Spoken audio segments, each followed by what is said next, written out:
have breaking news. Michael Flynn's lawyer just filed a new motion to dismiss the government's case against Michael Flynn for egregious government misconduct after more smoking gun evidence surfaced that FBI officials were determined to prosecute the former national security advisor. Let's welcome Michael Flynn's attorney, Sidney Powell. Great to have you on the show, Sidney. Oh, thank you, Liz. It's always a pleasure to be with you. Can you tell us what's going on now with your motion to dismiss?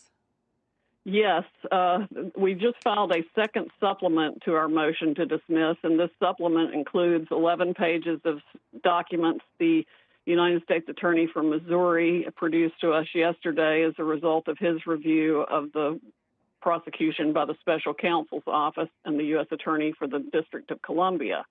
These documents include a report that was done by the FBI actually closing out the file on General Flynn by January 4, 2017, finding no evidence of any wrongdoing or improper Russian contacts or anything that would warrant further investigation in any way, shape, or form. And then suddenly, at the direction of the seventh floor, the tweets or the text messages between Strzok and Page indicate that Mr. Strzok reopened or made sure the file never got completely closed and started on an entirely different path. And they reflect additional violations of protocol by all the people in the FBI that were involved in setting up General Flynn.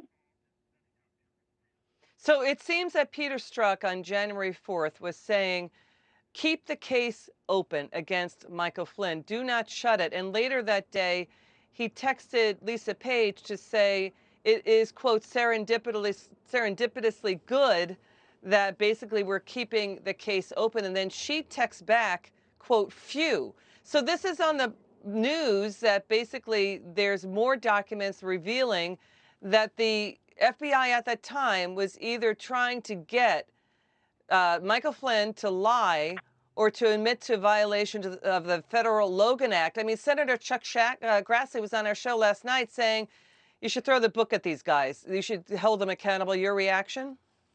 I agree. Well, he couldn't be held guilty of violating the Logan Act, aside from the fact no one ever has been.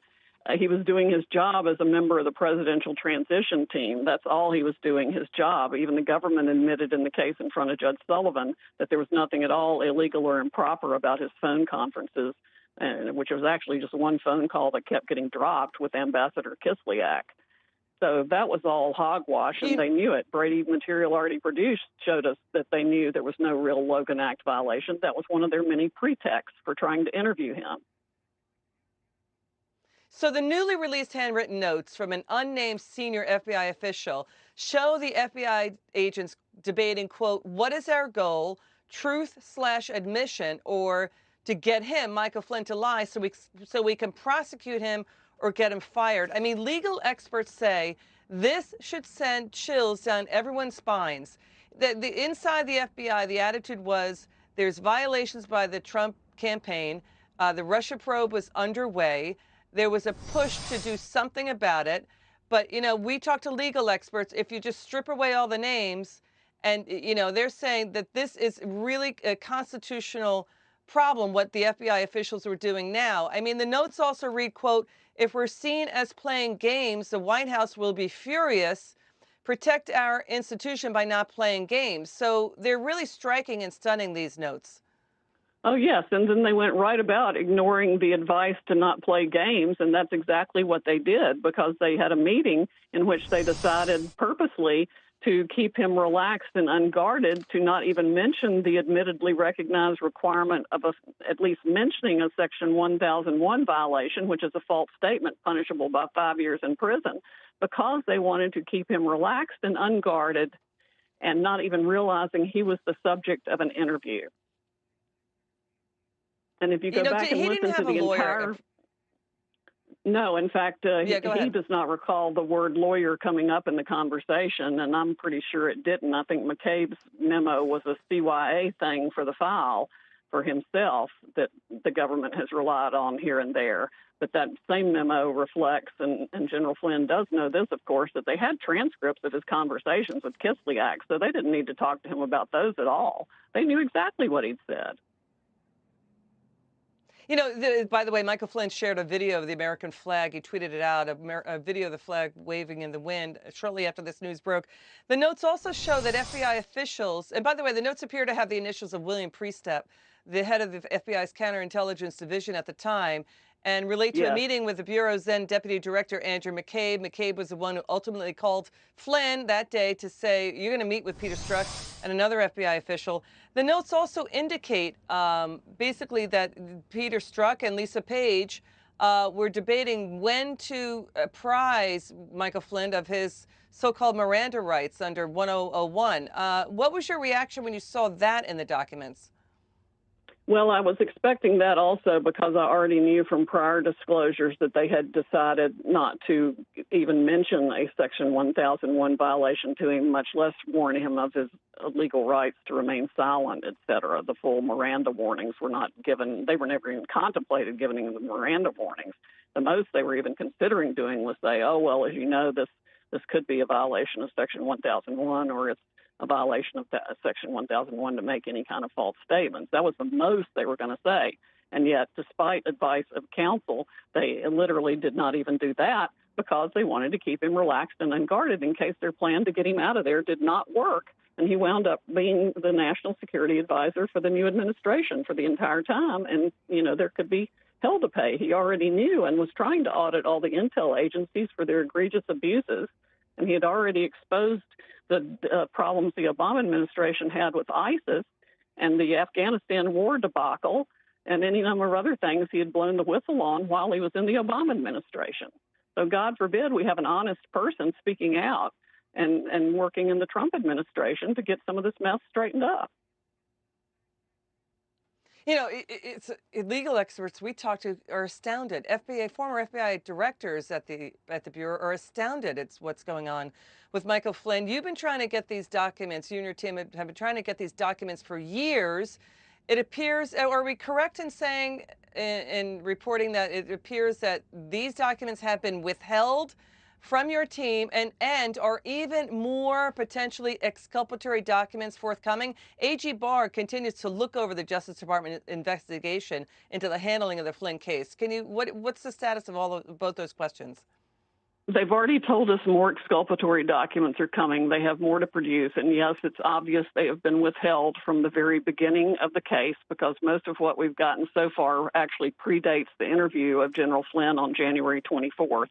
And then they proceeded to make it up from there because they knew he didn't lie then either. In fact, we just learned from the IG report in December that one of the agents who interviewed him on January 24th had been surreptitiously and wrongfully inserted into a presidential briefing for Trump and Flynn back in August of 2016 before the election. And that was done specifically in the event that Flynn wound up being in the White House and they wanted to interview him later. That agent would have a baseline to go by and an ability to judge its mannerisms and to collect information on anything he said that they could use against him later. And again, that was all secretly. No warning at all, and a total breach of the trust that's supposed to exist between the incoming administration and the intelligence community. Why did Michael Flynn plead guilty to lying to government investigators and after this interview with the FBI in January 2017 about his contacts with Russians? Was he pressured into pleading guilty? Why did he plead guilty? Well, there were any number of reasons. Judge Jed Rakoff has written an article several years ago on why the innocent plead guilty, and this case certainly exemplifies every one of those reasons. Number one, he'd already incurred a couple of $1 million in legal fees through Covington and Burling's attempts to get the FARA, Foreign Agent Registration Act thing filed for his company, and then respond to the mountain of congressional subpoenas that followed and demands for productions of documents. And by August, I would say his fees were probably close to $2 million, if not more. He'd had to put his house on the market and sell it. The special counsel operation had started up and had focused with a laser on him.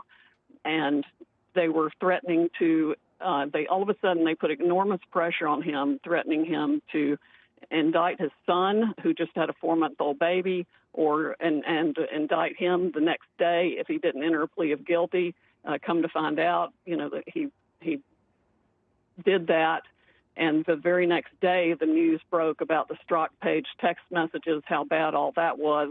none of which was disclosed to General Flynn. He didn't get a single piece of actual exculpatory evidence. The most he got was an explanation to his lawyers of a couple of things that wasn't even relayed to him fully or properly. And he was misled to believe that the agents had said he was lying when he knew he wasn't, but he was going to accept responsibility for what the government he trusted and believed in had said he'd done if they thought he was lying, and it was communicated back to him that that's what he understood them to say, and it turns out that wasn't true at all. You know, Senator Chuck Grassley told us last night that he got a briefing from then FBI Director James Comey, who told him that he saw nothing that led them, that FBI agents, quote, saw nothing that led them to believe that Michael Flynn was lying. And James Comey said that he did not believe the Justice Department would charge Flynn. Is it Peter Strzok, the one who turned this all around to try to get Flynn prosecuted? Can you lay it at the feet of Peter Strzok, and who else? We can lay it at the feet, I believe, of James Comey and Andrew McCabe and Peter Strzok, because of the text messages that are disclosed now, and there will be more evidence coming. We still have a lot more that they have said they're going to disclose to us.